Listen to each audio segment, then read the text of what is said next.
오늘은 이사야 8장 1절에서 4절 말씀 묵상합니다. 8장 1절에서 4절 말씀 읽습니다. 여호와께서 내게 이르시되 너는 큰 석판을 가지고 그 위에 통용 문자로 마할살랄 하스바스라 쓰라. 내가 진실한 증인 제사장 우리야와 예베레기야의 아들 스가랴를 불러 증언하게 하리라 하시더니 내가 내 아내를 가까이 하며 그가 임신하여 아들을 낳은지라. 여호와께서 내게 이르시되 그의 이름을 마헬살랄 하스바스라 하라. 이는 이 아이가 내 아빠 내 엄마라 부를 줄 알기 전에 다메섹의 저물과 사마리아의 노량물이 아수르 왕 앞에 옮겨질 것임이라 하시니라. 아멘. 하나님의 심판의 신속성과 확실성, 아수르의 임박한 침략을 통해서 북이스라엘과 아람의 멸망을 예고하시는 경고의 말씀인데요. 하나님께서는 선지자 이사야의 아들의 이름을 통해 심판의 신속성과 확실성을 극적으로 보여주고 계십니다. 이 예언은 단순히 미래 사건을 예고하는 것을 넘어서 하나님의 주권적인 통치와 언약에 대한 신실하심을 보여줍니다. 하나님께서는 선지자 이사야에게 아들을 낳을 것과 이름까지 친히 지명하여 주시면서 패역한 이스라엘에 대한 심판이 임박했음과 신속하게 이루어질 것임을 주지시키시고 중단하지 말고 회개할 때까지 지속적으로 경고하고 증거할 것을 명령하십니다.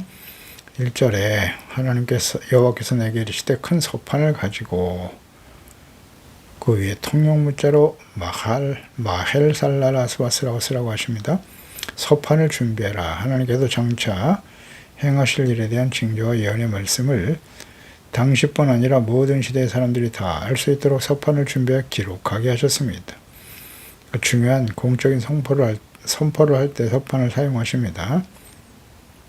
자, 이러한 행위가 하나님의 예언의 말씀이 법적 효력과 공식성을 부여하기 위함이었을 것이기도 하고, 이 하나님의 예언의 말씀이 성취되었을 때 이전에 선지자를 통해 하셨던 그 모든 말씀이 어떻게 성취되어지는가, 하나님의 말씀에 대한 확실성, 이것을 증거하기 위해서 서판에 기록하게 하신 거예요. 이것이 곧 성경을 기록하신 목적이기도 하죠. 책망, 교훈을 얻도록 하기 위해서. 그래서 하나님을 신뢰하고 하나님을 믿고 경외하는 자가 되도록 하기 위해서 성경을 기록하게 하시는 거죠.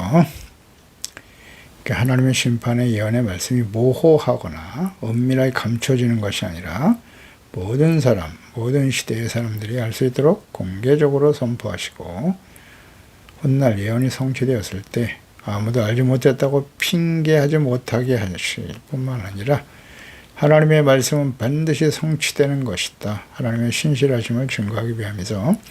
통용 문자로 기록해라. 이것은 당시 일반 백성들이 쉽게 읽고 이해할 수 있는 평이한 글씨체를 의미하는 것이죠.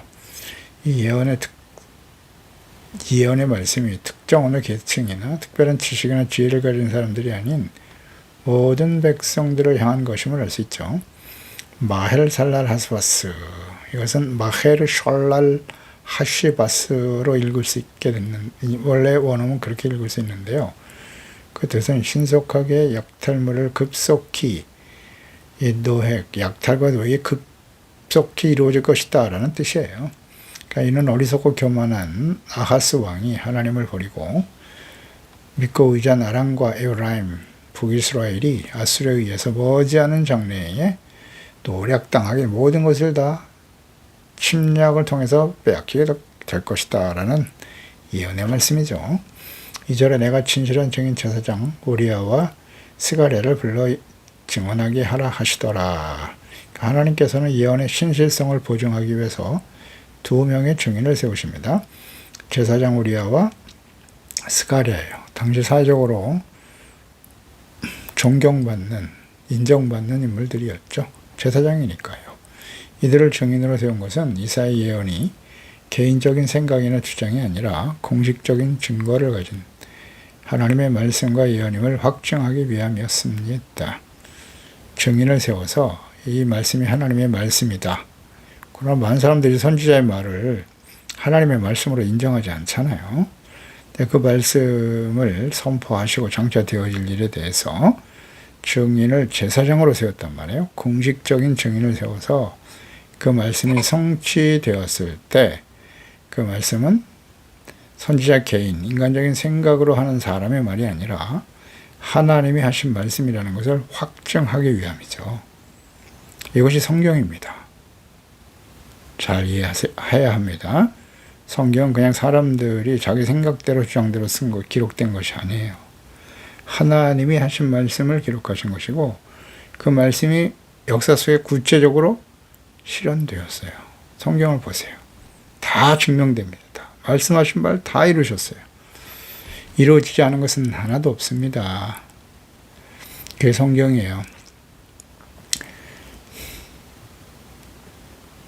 그래서 하나님의 증인들을 세워라라는 율법의 말씀이 신명기 19장 15절이죠. 사람의 모든 악에 대하여 관하여 모든 죄에 관하여는 한 증인으로만 정할 것이 아니라 두 증인의 입으로 또는 세 증인의 입으로 그 사건을 확정하라는 말씀도 하셨는데요. 두세 증인으로 확증하여 증인으로 삼아라. 그러니까 훗날 예언의 말씀이 성취되었을 때 이사야가 예언의 말씀을 미리 기록했음을 증언하기 위함인데요. 예언의 확실성이죠. 하나님의 신실하심을 입증하기 위해서 세우신 증인들이에요. 하나님의 예언의 말씀의 확실성을 위해서 증인으로 세운 제사장 우리아는 우상숭배에 빠진 아하스 왕에게 하나님의 말씀과 뜻대로 하나님을 경외하도록 책망하고 바로잡아야 막중한 사명을 상실하죠. 특히 우리아 제사장, 어리석고 패역한 자이죠. 패역한 왕에게 아하스 왕에게 아부하고 악한 일에 복종하여 후에 예루살렘 성전 경내의 아스로 제단을 건립하는 데 협력한 자이기도 해요. 비극이죠. 왕하 16장 10절에 보면 아하스 왕이 아수르의 왕 디글랏벨레셀을 만나러 다메섹에 갔다가 거기에 있는 제단을 보고 아하스 왕이 그 제단의 모든 구조와 제도와 양식을 그려 제사장 우리아에게 보냈어요. 돌아오기 전에 제사장 우리아가 아하스 왕이 다메섹에서 보낸 대로 모두 행하여 제사장 우리아가 제단을 만든지라. 왕이 다메섹에서 돌아와 제단을 보고 제단을 빼내가 그 위에 제사를 드렸다. 또 아하스 왕이 제사장 우리에게 명령하여 이르되 아침 번제물과 저녁 소제물과 왕의 번제물 그 소제물과 모든 국민의 번제물과 소제물 같은 데를 다 이 큰 제단 위에 불사르라. 왕이 이런 짓을 하고 있습니다. 그런데 그 일에 동조하고 있는 이 우리아 제사장, 주제사장 우리아가 아하스 왕의 모든 명령대로 행하였더라. 부패하고 타락했죠. 권력자인 아하스 왕, 어리석은 아하스 왕을 바로잡아야 될 막중한 책임을 가진 제사장 우리아가, 근데 그를 하나님께서 증인으로 세우셨네요. 이 말씀들이 어떻게 하나님의 공의 심판으로 나타나는가에 대해서 확증시켜 주시기 위해서 증인으로 세웠습니다. 스가랴는 아마도 아하스 왕의 장인을 가리키는 것으로 보이기도 해요. 우리아는 이런 패역한 부패한 제사장이었고요. 스가랴는 아하스 왕의 장인이다. 왕합 18장 1절로 2절을 보면 이스라엘의 왕 엘라의 아들 호세아 제3년에 유다 왕 아하스의 아들 히스기야가 왕이 되었는데 그가 왕이 될 때 나이가 25세라 예루살렘에서 29년간 다스리니라. 그의 어머니의 이름은 아비야요 스가랴의 딸이었더라. 스가랴의 딸. 그 아하스 왕의 아내가 아비요 스가랴의 딸이었다. 그래서 장인으로 보여지죠. 이들이 진정한 증인으로 불리는 것은 그의 지명도와 영향력이 커서 백성들에게 사실을 왜곡됨 없이 증인이 되어줄 것이라는 기대가 있었기 때문이기도 하고, 이들이 부패하고 타락한 제사장이에요. 그 역할과 사명을 다하지 못하고 있었기 때문에 그들을 증인으로 세워서 이 하는 모든 말씀들이 어떻게 성취되어지는가를 똑바로 이해하고 제사장으로서의 역할과 사명을 다할 수 있는 기회를 주시는 거죠. 3절에 내가 내 아내를 가까이 하매 그가 임신하여 아들을 낳았다. 네, 하나님께서 서판에 기록된 그 글 있죠? 마헬살랄 하스바스를 네 아들의 이름으로 삼으라 그랬어요.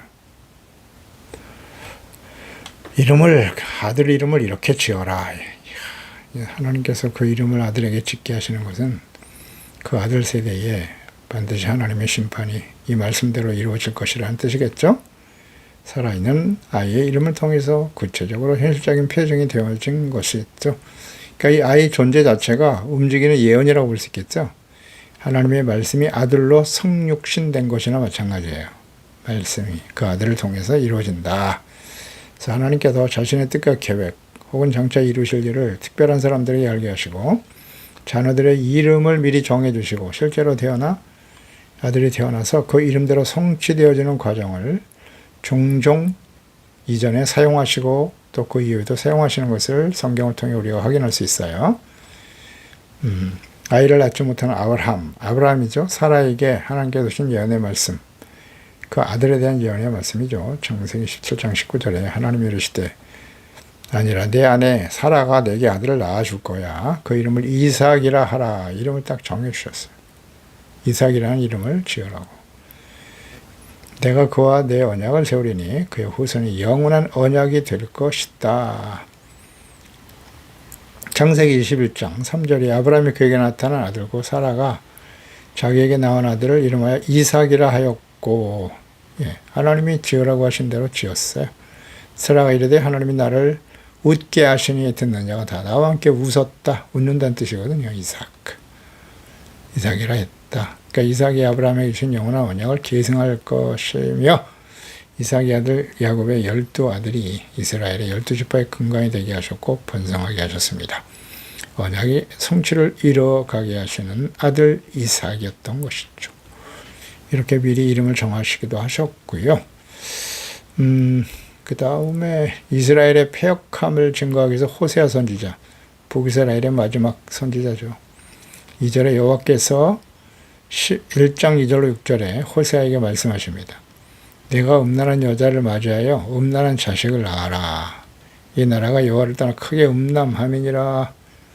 그래서 순종해서 디블라임의 딸 고멜을 맞이하지 않으러 그가 임신하여 아들을 낳을 때 호세아에게 이르시되 그 이름을 이스라엘이라 하라. 조금 있으면 내가 이스라엘의 피를 예후의 집에 갖게 될 것이다. 뭐 이런 말씀도 하고 또 임신하여 딸을 낳을 때 그 이름을 로로하마라 하라. 로로하마. 이스라엘 족속을 긍휼히 여겨서 용서하지 않을 것이다. 뭐 이런 자녀들에게 이름을 지어주심으로써 그 이름이 장차 하나님께서 행하실 일과 연관되어 예언적인 의미를 가진 이름을 짓게도 하십니다. 신약 성경에 보면 이제 누가복음 1장이죠. 11절 이하에 세례 요한의 탄생, 주의 사자가 그에게 나타나 향단 우편의 선지라 사가랴가 제사장으로 헌신할 때 사가랴가 보고 놀라며 무서워하니 천사가 그에게 이르되 사가랴여 무서워하지 마. 너희 간구함이 들린지라. 내 아내 엘리사벳이 내게 아들을 낳아주게 될 것인데 그 이름을 요한이라 하라. 이름까지 지어주셨죠. 요한이라는 의미는 여호와는 은혜로우시다 라는 뜻이거든요. 그러니까 세례 요한, 회개를 통한 용서와 구원의 은혜를 베푸는 일을 하게 될 것이다 라는 의미의 말씀으로 요한이라는 이름을 직접 그 아들에게 지어주셨고, 세례 요한은 모든 사람들이 회개하고 예수 그리스도의 구원의 은혜를 받게 하는 일을 위해서 헌신했던 말씀대로죠. 하나님의 뜻을 잘 나타내는 이름을 가지게 됐습니다. 하나님의 하실 사역을 예언하신 하나님의 뜻을 아들의 이름으로 짓게 하신 것이죠. 그래서 이사야 아들의 이름이 마헬살하스바스거든요. 약탈과 노예가 급속히 이루어질 것이다 라는 의미를 가졌거든요. 그래서 하나님의 징계와 심판이 급속하게 이루어질 것이다. 하나님의 예언의 말씀이 성취될 것이다. 심판의 긴박함과 신속성을 의미하는 거예요. 그러니까 이사야는 그 아들의 이름을 부를 때마다 하나님께서 이스라엘 약탈과 노획 그를 믿고 의지하는 자들이 하나님의 심판으로 멸망할 것이다. 계속해서 확신하게 해주시는 거죠. 또 이사야의 아들 중에 이사야 7장 3절에 보면 그때 여호와께서 이사야에게 이르시되 너와 내 아들 스왈야습이라는 아들도 있었어요. 큰 길에 나와서 아하스를 만났다. 그러니까 이전에 있었던 아들이 스왈야습인데 스왈야습은 남는 자가 돌아오리라 이런 뜻을 가진 말이에요. 이걸 이름으로 정했어요. 심판과 징계의 과정을 거쳐 연단받아 거룩하게 된 남은 자들이 다시 돌아올 것이다 라는 하나님의 예언의 말씀을 기억하고 성취하시기 위해서 그 아들의 이름을 부를 때마다 경각심을 가지고 사역에 충실하도록 하기 위해서 그 아들의 이름을 이렇게 지으라고 명령하신 것입니다. 그래서 하나님께서는 이사야 선지자에게 아들을 낳게 하시고 이름을 미리 정하셔서 서판에 기록하게 하셨고 아들을 낳아서 실제로 기록한 그 이름을 하나님의 심판을 통한 약탈과 멸망이 속히 임하게 될 것이다 라는 뜻을 가진 이름을 짓게 하시고 주어진 사역에 충실하게 하신 것입니다. 그러니까 이사야 선지자는 아들의 이름을 부를 때마다 하나님의 심판이 임박했음을 상기하고 주어진 사명에 더욱 매진하고 충실할 수 있었을 것입니다. 그러니까 예언의 말씀의 성취가 그 아들을 통한 성육신으로 보여지죠. 이는 예수 그리스도를 보내시는 과정에서도 보여주십니다. 이사야 7장 14절이죠. 그러므로 주께서 친히 징조를 내게 주신다. 보라 처녀가 잉태하여 아들을 낳을 것이고 그 이름을 임마누엘이라 하리라 하는 이 말씀이 마태복음 1장 21절 요셉의 마리아의 남편이고 예수님의 부친이 되는 요셉에게 꿈속에 나타나서 하신 말씀이잖아요. 아들을 낳으리 이름을 예수라 하라. 그가 자기 백성을 그들의 죄에서 구원하신다. 예수는 구원하신다는 뜻이죠. 구원자. 이 모든 일이 된 것은 주께서 선지자로 하신 말씀을 이루려 하십니다. 이 선지자는 누굴까요? 이사야 선지자. 7장 14절 말씀이죠. 보라 처녀가 잉태의 아들을 낳을 것이고 그 이름을 임마누엘이라 하리라 하셨으니 이를 번역한 즉 하나님 우리와 함께 계시다미니라. 임마누엘 하나님께서 함께 하신다. 예수 여호와는 구원이시다. 하나님이 구원하신다는 뜻이겠죠. 이런 이름이 성육신 하심으로 하나님의 구원의 언약을 이루셨다. 그러니까 이사야 선지자를 통해서도 하나님의 구원과 뜻을 잘 보여주십니다.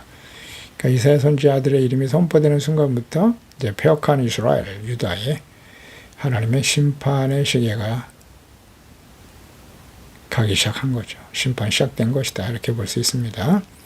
심판이 시작됐다. 네, 이것은 하나님의 뜻이죠.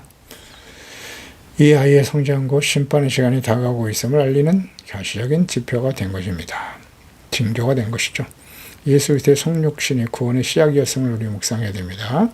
그가 자기 백성을 그들의 죄에서 구원할 자 예수, 그러니까 예수께서는 십자가에서 자신을 화목제물로 내어 주시고 죽으심으로 구원의 언약을 이루셨어요. 요한복음 19장 30절이죠.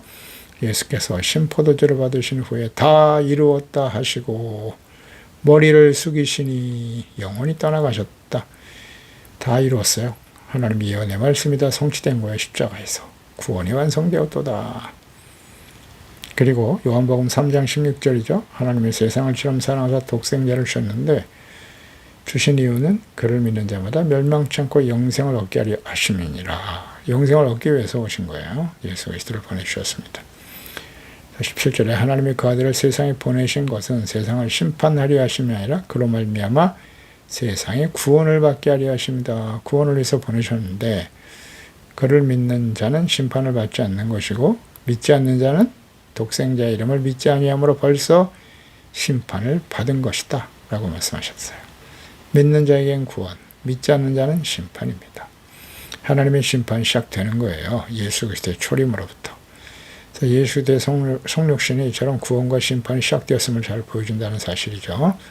믿는 자는 구원, 거부하고 불신하는 자는 심판이 결정된 거예요. 계시록 21장 8절이죠. 그러나 두려워하는 자들과 믿지 아니하는 자들 어떻게 된다고요? 우상숭배의 점술가 모든 자들은 불과 영으로 타는 못에 던져지는데 둘째 사망이다. 계시록 21장으로 바로 연결되는 거예요. 믿지 않는 자들.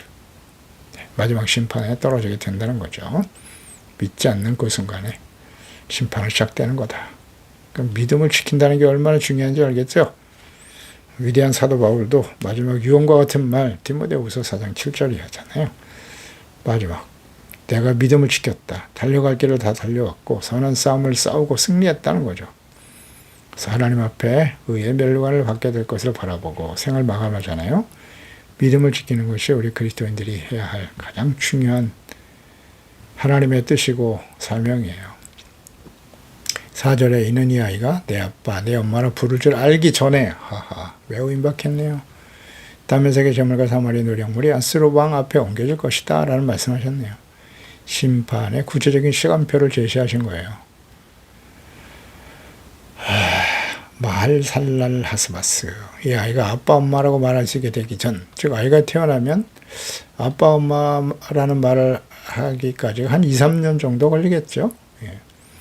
그러니까 아람에서도 다메섹과 북이스라엘 수도 사마리아가 아수르에 의해서 멸망을 당하고 그들의 재물이 약탈당할 것이라는 예언의 말씀이네요. 속히 이루어진다는 뜻이죠. 아빠 엄마라 부를 줄 알기 전에 그랬으니까. 뭐 갓난아이가 최초로 하는 말이 아빠 엄마니까요. 이런 패역한 언약의 백성들에 대한 심판의 예언의 성취 시간은 임마누엘 때보다 훨씬 더 빠르게 이루어지게 될 것이라는 뜻이네요. 따라서 아수르에 의한 암몽과 북이스라엘 사마리아의 몰락은 훨씬 더 급박한 사실의 심판에 직면하게 될 것이라는 거고요. 이 짧은 시간 안에 두 나라가 멸망할 것이다 라고 하는 예언은 당시 국제 정세로 볼 때 매우 충격적인 말씀이었을 것이고요. 당시 사람들이 받아들일 수 없었을 거예요. 이 어리석고 배역한 아하스 왕은 결코 그런 일은 일어나지 않을 거라고 판단했겠죠.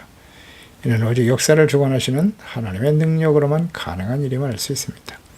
그러니까 이 예언의 말씀은 그대로 BC 732년 아수르의 왕 디글랏벨레셀 3세가 다메섹을 정복하였고 북이스라엘의 영토를 침략하죠. 이런 역사적 사실과 정확하게 일치하게 되는 거예요. 그대로 이루어집니다. 모든 하나님의 예언의 말씀은 역사적으로 성취된다. 이 말씀을 하시고 역사적으로 자세하게 기록하여 성취되었음을 알게 하는 것, 성경을 기록하여 우리에게 남기신 이유를 잘 이해해야 돼요. 하나님의 말씀 반드시 이루어집니다. 그리고 하나님이 주의 백성들에게, 언약의 백성들이잖아요. 영원한 언약의 백성들에게 이렇게 심판을 선포하신 이유는 분명합니다. 이 하나님의 공의의 심판, 하나님은 공의로우신 분이기 때문에 반드시 말씀이 이루어질 것이니 회개하고 돌아오라. 그래서 이 성경의 마지막이 뭐예요? 심판이잖아요. 요한계시록.